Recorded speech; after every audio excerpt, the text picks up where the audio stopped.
So I'm recording. All right, so hey guys, welcome to our Fit Family Network team call. And normally I always like to see everyone's wine glass and everything, but tonight it looks like we are all being good tour-de-forcers and drinking water or other non-alcohol beverages. So I'm proud of you guys. We have a guest speaker tonight, and I just wanted to go over some of our announcements and stuff real quick before I have her hop on. And let me see, I just got a message. Let me see if that was her.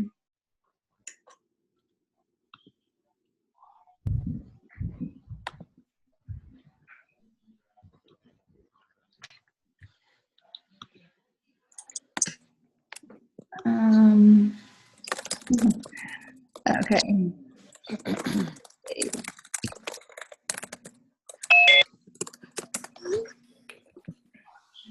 All right. Let me go to share my screen. Oh, okay. There's Megan. Hey. All right. We're going to go over some of our announcements and stuff first before I pass it over to you.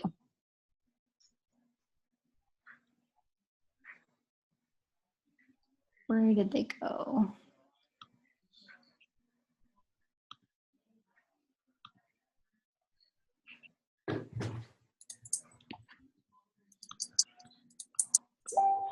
Here we go.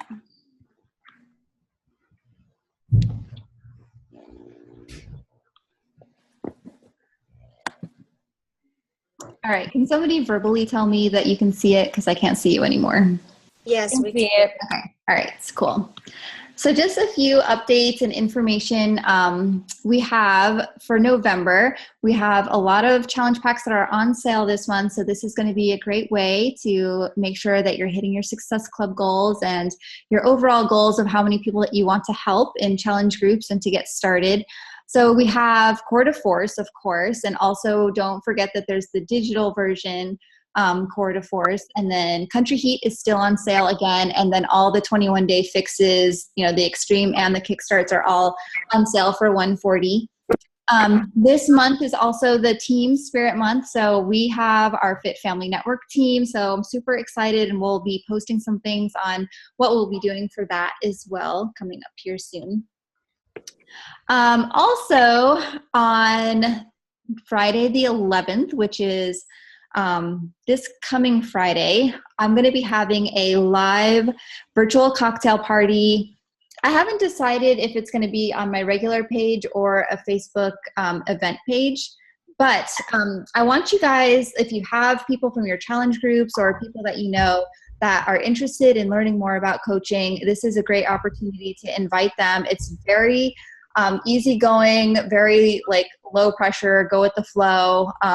And it's just a great way to just kind of show people that coaching is a great opportunity to just kind of bring together a cool opportunity to grow yourself and meet new people, add some positive like-minded people into your network. And it's a really, I don't know, I've really enjoyed having Coach Opportunity events this way with the cocktail party because it just kind of brings in a different crowd and it just doesn't seem as stuffy as like a webinar. So keep that in mind. That's going to be on Friday at 8 p.m. Eastern. So I'll be hosting that. And usually the way I do it is I share a little bit about my story, and I also share some like frequently asked questions that I get about coaching, like some of the biggest objections and things like that that people usually tell me, like stuff like, oh, I don't know a lot of people and I'm shy and I don't have time and I don't have money. So I just kind of go over those things, and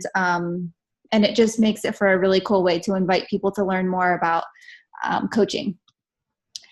And real quick, I wanted to give a shout out to all of our coaches that have gotten either Success Club locked in this month or have some points on the board. So Allison and Sam have rocked it out already this month, already got Success Club 10 locked in. So you guys are doing awesome.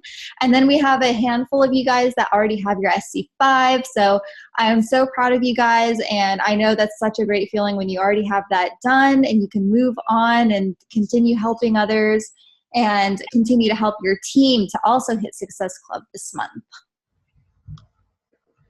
All right, so now I'm going to pass it over to our guest speaker, Megan Robinson. She is such an awesome coach. We actually met through being in the same downline of Bombshell Dynasty with Lindsay Matway. And the first time that we met in person, I believe, well, that we each remember, was at Leadership Retreat last year. And we just had a really great connection. And, you know, we both kind of chatted and strategized a little bit throughout the year. And then just because we were collaborating on an upcoming Diamond Push group, we just decided that it would be great for her to be able to share with you guys, and I'll be sharing with her team this week. And I'm excited for you guys to hear from her and get to know her a little more. And let me get off of share. And I'll pass it over. Here we go. Okay, you can go ahead. All right, thanks. So, hold on. I'm always like, I always say, I'm like, you can be successful in this business and be technologically impaired. I am a great example of that. So, give me 1 second. Share screen.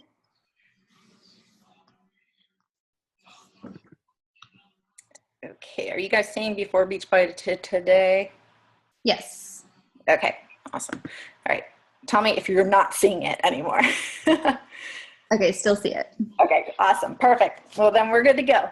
So Jen did tell you a little bit about me. I do just like to tell people a little bit of my backstory with how I got into Beachbody. And because there's, you know, lately there's been so much talk of, oh, like starting out as a coach right away, you can't have success. Well, I was one of those people that did start out as a coach right from the get-go. And I've been successful. And so, you know, that's, just don't lose sight of that in the end scheme of things. But I did start out with needing to have a transformation. So I was a former fitness competitor. And actually, I think this is the wrong slide. Okay, there we go. Sorry, they're out of order. I'm a 6-star diving coach, actually 7-star combined, and I am the founder of Fit Tribe Elite. I'm mom of Daniela, who is a 3-year-old. I'm a single mother, and I'm a former ICU nurse. I'm actually still active with my RN. And when I was postpartum, I was not expecting to be a single mom, and it was at the end of an unstable relationship. And I went from being a very independent woman, having my own condo, living in Tampa, Florida, to being very scared and very unsure of the future, moving back to Pittsburgh, to my support system to be with my family. And it got to a point where I was about 3 months postpartum, and I was like, okay, I need to get basically my shit together because I need to start feeling like me again. And I have to be the best mom possible for this little angel. So that's when I had done Pump in the past. And I knew, okay, that I really love that program. So I had seen Lindsay Matway as my direct upline. And that's when I had gone back to, okay, maybe I could try doing this, because I definitely there was no way that I could afford expensive trainers. There was no way I could go to the gym with this infant that I was taking care of by myself. But I'll be honest, I was super skeptical of our products and getting my pre-baby body back, because I knew, being a former fitness competitor with the previous training, I knew how I was like a self-proclaimed gym rat. I was going to the gym, doing 2-a-days. I did insane workouts, like crazy workouts. And I knew what I did to get in shape. So I was like, is working out at home really going to work for me? P90X3 gave me my transformation and helped me get me back. But I definitely was also hesitant to coach, but really that helped me catch the vision once I had my transformation. And then that's kind of how my story into coaching developed. So I always like to share that with people, because just so they have a little bit of an idea about me. So I'm going to start out talking to you today. This isn't going to be like, I'm not going to be teaching you about how to have a great challenge group or anything like that. This is more like, let's think this is the end of the year. We're going into the 4th quarter. So I wanted you to put things in perspective, because I'm going to be taking some great takeaways that I've gotten from some personal development that I've been doing, which has been a huge focus of mine for this last half of the year. And Stephen Pressfield, and he's the author of The War of Art, It says that most of us have two lives. We have the life we live, and we have the life we are capable of living. And the life we are capable of living is the life that we all know exists deep down inside, and that we wish we could just dig deep enough and bring it to the surface. It's that, the best you, that confident you, the healthy, strong you who shows up, makes things happen. It's just like you're that life changer. You're that person that everyone wants to be around. You're making a difference, and you're making an impact day in and day out. You have that contagious personality and energy about you. We have that inside of us. It sounds like great, doesn't it? So who wants to be that you? I say many of us probably do, right? So what does it take to be your very best is the question. So tonight I'm going to talk to you about the number one thing holding you back from achieving what you are truly capable of as a coach. And with that said, I'm going to say, have you ever heard the phrase, knowledge is power? I'm sure many of you guys have heard that. And also, just so you know, I don't read the chat while I'm doing my presentations because I have ADD and I'll just get totally off track. So if you guys have questions, I'll take them at the end. All right. And when it was crazy, because I actually talked about a little bit of this, part of this presentation was from Pittsburgh Super Saturday. I'd say about 3/4 of the room raised their hand, and the other quarter may have not been listening, or they just were too scared to raise their hand. So I said, how many of you believe that to be true? Pretty much everybody raised their hand. And truth be told, knowledge is only powerful if you act on it. You can have great ideas, you can know about great ideas, you can know about great things, but they're pretty much worthless unless they're implemented.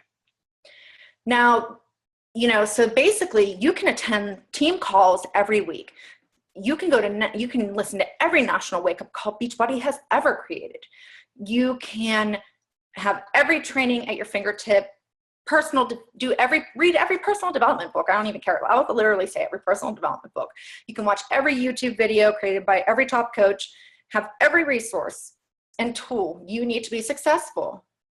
And the bottom line is it doesn't matter at all. The bottom line is, unless you do one thing, you will not have success. Not one thing. And that barrier between you and the life you're capable of living is execution. Okay? And it's like, wow, well, that sounds like way too easy, right? So we're going to start off talking about this. So how do you execution, that sounds pretty easy, but it's the difference of execution, consistent execution versus just simple execution. I'm going to start off talking about your to-do list. How many people use to-do lists? I'm sure there's quite a few of us that do. I'm like renowned for to-do lists. Like I'm one of those people, I go and I cross off my to-do list, and then if I get it done, it's like, yes, bam, I had a great day because I crossed off like 3/4 of my to-do list. Like I am a rock star. Well, the reality of it is, instead of a to-do list, you need to create a success list. And that's a list that is purposely created around extraordinary results. To-do lists tend to be long, success lists are short. So we're going to do a comparison here. One pulls you in all directions, many different ways. It's not focused. And the other is going to aim you in a specific direction. One is disorganized. It's a disorganized directory, and the other is organized directive. If a list isn't built around success, then that's not where it's going to take you. So if your to-do list contains everything, then it's probably taking you everywhere. But where you really want to go, especially when it comes to your business. So I want you to really think, and that actually was a quote from Gary Keller in the book, The One Thing. And that was recommended to me from Jeff Hill. And I always tell people, I'm like, if anybody in corporate ever tells you, quote, or like, hey, I'm reading this book and it's pretty amazing, you go read it. So that's my advice to you. So my first question is for you. What are you trying to do? Are you trying to do everything? If so, you might want to slow down and remind yourself of Pareto's wisdom. You guys are probably familiar with Pareto, the 80-20 rule, right? Well, it's funny because whenever I was thinking about it, I was like, I don't really even know. Like, I've heard the 80-20 rule many times in trainings, and I've heard my upline talk about it and here and there, but I didn't really know what it was. So I don't know if you guys know this. He was an Italian economist who discovered that wealth wasn't distributed equally. In fact, he found back in the day that 20% of the people in Italy owned 80% of the wealth. That's where this principle came from. And then I had looked further, and I was reading into a book. It's called the 80-20 principle. I can't remember who the author is because my memory is just not that great ever since I had a child. And the 80-20 principle basically asserts that a minority of the causes, inputs, or effort that you're putting in usually lead to the majority of the results you're going to have. So in other words, some of your efforts are much more valuable than others. So we need to use this principle to separate those vital few from the trivial many. And that brings us back to your to-do list. It's packed with everything you need to get done, or is it focused on those vital things that will help you succeed with your business? And then that is where it's going to take you in turn to, at this time of year especially, this is a really crazy busy time of year, right? Holidays, we get crazy, we have family obligations, we have parties to get ready for, we have gifts. I mean, it's just a crazy time of year. But this is when you need to get very sharply pointed in this business. And this is where you need to start really making sure that you're not only executing and taking action, but being consistent with what you're doing. So how do you get consistent execution? Well, you need to be, number one, you need to finding your focus is a matter of deciding what things you're not going to do. And that's kind of like, ooh, what am I not going to do? But that's the reality of it. You have to align your strengths with this business. You don't want to focus on your weaknesses. We all have weaknesses in this business. That's the reality of it. Maybe you're not, I'm not great at certain things in this business. I'm not great with blogging. I'm not great with social media planning. But that's not so I'm not going to be focusing on that this last quarter. I'm just going to be doing what I know I'm best at doing. And that's inviting people and just doing the things that I do best and helping my team develop and things like that. And my basic business behaviors, and my power hour and things like that. You have to align your strengths with this business and not focus on your weakness. So basically, I want you to think, what are your few focused strengths that will help you build your business? What you need to do is you need to take these things, because these things have to be not just like your favorite things. They have to be those things that are going to help you get results, whether that be short-term or long-term, because ultimately they may give you some short-term wins, but they're going to ultimately give you those great results. So, or fulfill those long-term objectives. Maybe it's going to be 3 months from now, but regardless, that's what matters. So, you want to make sure you take those few focused strengths. They're going to give you those greatest results. And remember also, it's so important to remember that execution happens daily and weekly. It's not a monthly and yearly thing. And, I don't know if most of you probably notice, if you have friends that work, or if you work in corporate America, a lot of companies get super productive in November and December because they don't execute throughout the year. And they keep putting things off because they have these goals. And it's like, I still have a couple more months. We got till November, December to reach that goal. So then they wait until crunch time. And that's when they meet those end of year deadlines. So they get super productive at this last quarter of the year. That's how a lot of corporate America works. And the reality is we don't operate in that system, right? Because we are helping people start their health and fitness journeys every month. And we're changing lives every day.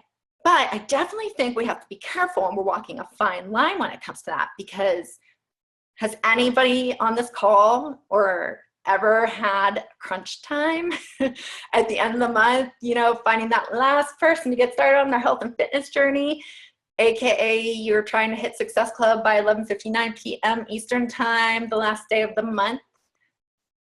That's been me more than a few times. I have no shame to admit that, because I'm very transparent with my team and the mistakes I make and whatever. So we do have to be careful with that, because we do work on a daily and monthly basis, and so that's where once again that consistent execution is so important. There's reasons we have trackers for daily use that are a week long. There's reasons we are telling you have daily activities, action-based things you need to be doing to have a successful business. And that kind of brings me into the next topic. We're going to talk about which drives the execution process, and that's measurement. So if you want to be having effective measurement with your business, I want you to think about, I want to give you a couple scenarios. So let's say, just in general, let's say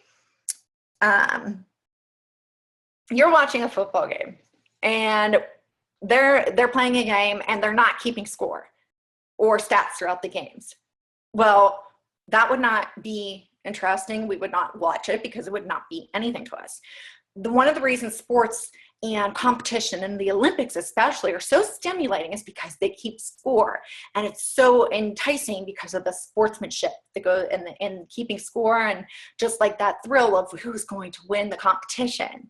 Well, they do that, and that is why at any point during any game or competition, every player, coach, or spectator knows exactly where the team stands, or the person or the competitor, and it provides the info that determines success and identify where improvement is needed or what move they need to make next. And it helps them, make those game time decisions. And it also ultimately determines who's the best, who is going to be the winner, and things like that.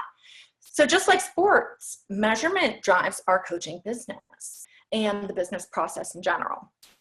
I mean, for example, I want you to imagine if you walked up to and you're like chit-chatting with the Nike CEO, and you're like, so, imagine him not knowing the numbers. It's no different as you not knowing the numbers as the CEO of your business and your own life. I know, and I don't care if you're not a business builder, you can be a part-time coach, but you need to know what's going on in your business, or you're like kind of shooting at a bullseye with a blindfold, and after you've been spun around in a couple circles. So you really have no direction unless you have some sort of measurement going on.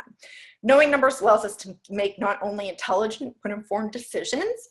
And not only that, guys, but it can really help you build self-esteem and confidence, because you'll notice you're going to have those small wins. Do you ever hear coach or people say, win the day? Just win the day. You don't have to win huge things. You just win your day. This is an example of how you can win your day. Just getting that, those little tiny wins.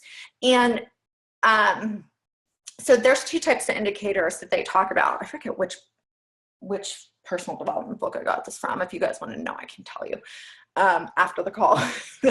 Lag indicators, and there's lead indicators. Lag indicators represent the end results that you're striving to achieve. So we have in business, there's things we track: income, volume, commission, things like that. Challenge groups and fitness, this is also applying there with our groups: pounds lost, measurements, body fat percentage. Then we also have our lead indicators, and that represents the activities that produce the end results. So in business, this is the number of people you're inviting, people you're adding to your network, conversation starters, follow-ups, and such.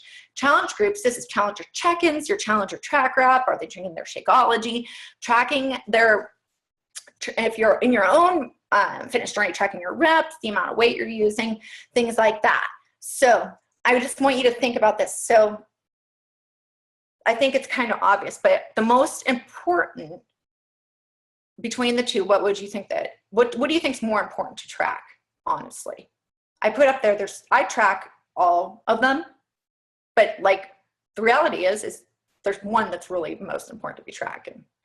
And the reality is that's the lead indicators, because they evaluate execution. And that's the bottom line, is we have greater control over our actions than the results, which are the lag indicators. And we can control the controllable. And that's what we need to focus on in this business, because we can't always control the end result.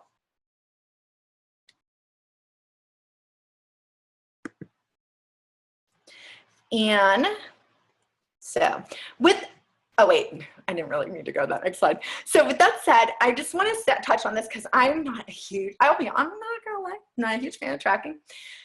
Do you ever look at your tracker and go, oh man, fail? Like, I think we're all guilty of it. There's times I've looked at my tracker and I'm like, oh my gosh. Well, here's the good news. If you complete 85% of the activities in your weekly plan, you will have achieved 85%. If you've achieved 85% of the activities, and I'm talking about making sure you get those focus activities we were talking about at the beginning, you will most likely achieve your objectives. And the reality is that people often don't track because it is a face-to-face reality of their actions. It's not because they don't like to track or it's a waste of time. They just don't do it because it shines a bright light onto what you are not doing and what you are doing. And often they aren't doing what they're supposed to be doing. And it is really uncomfortable for people, especially in coaching. There are many times when I have coaches that come up, they want to have coach call with me, and because their business is suffering, and I'll say, well, okay, that's great. Send me your tracker and let's have a call. I never get that tracker, and they never schedule that call because they know that they are not tracking their business and they just don't want to be uncomfortable. And the result of this discomfort is actually, there is a name for it. It's called productive tension. You're uncomfortable because you know you're not doing the things you need to do to take your business forward, to help change people's lives. And now this is the thing. When you have productive tension, you have two ways you can go. People either go one way, which is they stop tracking, and in their mind they're like, you know what, I'll get back to it later. I'll start next week or the week after. And then they never just start tracking again. But later never, because later never comes. Then they play the blame game. This is a pyramid scheme. This is just a big shyster. It's a game. I had somebody actually say that I just got lucky doing this. I was like, oh, you have no idea. Or their goals suddenly change, or they suddenly love their day job. That's a good one. I'm like, what happened? Or they go into the coach witness program, and the coach witness protection program. You're like, where did they go? They just like drop off. You never hear from them again. Or number two, they use it as a catalyst for change instead of bailing out because quitting is not an option, and they're passionate about helping people change their lives. You know, this compels them to move forward and to pull their shit together and get focused on those strengths and execute and to powwow with their coach and figure out, okay, you know, I failed, but let's go forward and let's move on. And their why is so strong that they are going to make it work. And, you know, I'll tell you, I want to add, if you just complete even just 60 to like 70% of your tracker of the activities that you do well, you will still stay in the game. That's what the studies show. So you won't accomplish what you're capable of, like what we're talking about at the beginning of this call, but you will definitely still stay in the game. So remember that done is better than perfect, and coaching is not about being perfect, but becoming better and better every day. So to close out, I want to talk about a little bit about accountability. Accountability is not consequences. So many people like think of accountability, I think, in like this negative, like with a negative connotation, like it's like some scary thing, like, oh, I have to be held accountable. But it's not. It's ownership. And everything in life we do, ultimately, it's a choice. So my question for you right now is, and in case Jen didn't tell you, I have a little bit of tough love leadership in me. So I don't know if she gave you that disclaimer, and I swear, and I'm sure you caught that. I know. My questions for you right now are you hosting a challenge group independently or at least with somebody else? And if you're a business builder, are you hosting 2 a month? Are you working on a program that you're completing from start to finish? Are you living a healthy lifestyle where you are actively sharing it with others, not only in person, but on social media? And are you doing it consistently? So if I'm following you, am I going to know not necessarily that you're like pasting Beachbody all over like a billboard, but am I going to know you're living a healthy lifestyle and you work out and you're, that if I think about working out and eating healthy, am I going to be like, Jen, Sue, Bob, are you jumping on and off the wagon? You're a coach one week, you're doing awesome. Then the next week you're like MIA. Are you in or are you out? I bring this up because as we head into the holidays, it's really important to evaluate where you are and what we are committed to as coaches. Are we aligned with Team Beachbody's mission? Are we doing the vital behaviors of the coach? I get a lot of coaches, actually not so much now, but in the past I get these coaches that would call themselves coaches, and it drove me crazy because they'd be like, well, I'm a coach. And I'd be like, when was the last time you helped somebody? Like, when was the last time that you helped really, like, and I'm not saying you have to sell a challenge pack to help someone. Like, when's the last time that you were helping somebody and running a challenge group or doing anything with someone? Like, I don't even know, because I don't know. But like, there's a lot of people that walk around calling themselves coaches, but they don't do any of the behaviors that they're taught, but they just walk around saying they're coaches and they're nothing but a discount coach. Are you taking the actions? Now, if you're taking the actions that a coach takes, and it takes that lag time of a couple months, sometimes, especially as a new coach, to reap with those seeds you sow, that's one thing. But it's another when you're walking around not doing what you need to be doing as a coach, inviting people, being a product of the product, doing your personal development and doing the recognition and focusing on the vital process, and then walking around calling yourself a coach. No, you're not a coach if you're not out there trying to help other people change their lives and end the trend of obesity. So, sorry, that was a tangent. But that's where you have to get, when life gets busy and things get difficult, people will find reasons why they can't keep promises and shift their focuses elsewhere. So you have to know interest versus commitment. Interest is when circumstances permit, when we feel like it, or if somebody's like, oh, I want to buy that new program. I'm a coach. No. Commitment. You accept no excuses. You only want to help people and get results. We do things we normally wouldn't do. There's no if. The if goes away, and it's only, well, how can I help people?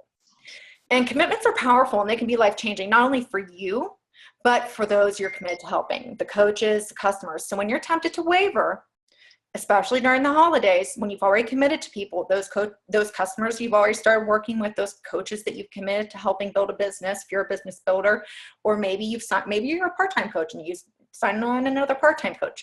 Don't cheat them out of building their belief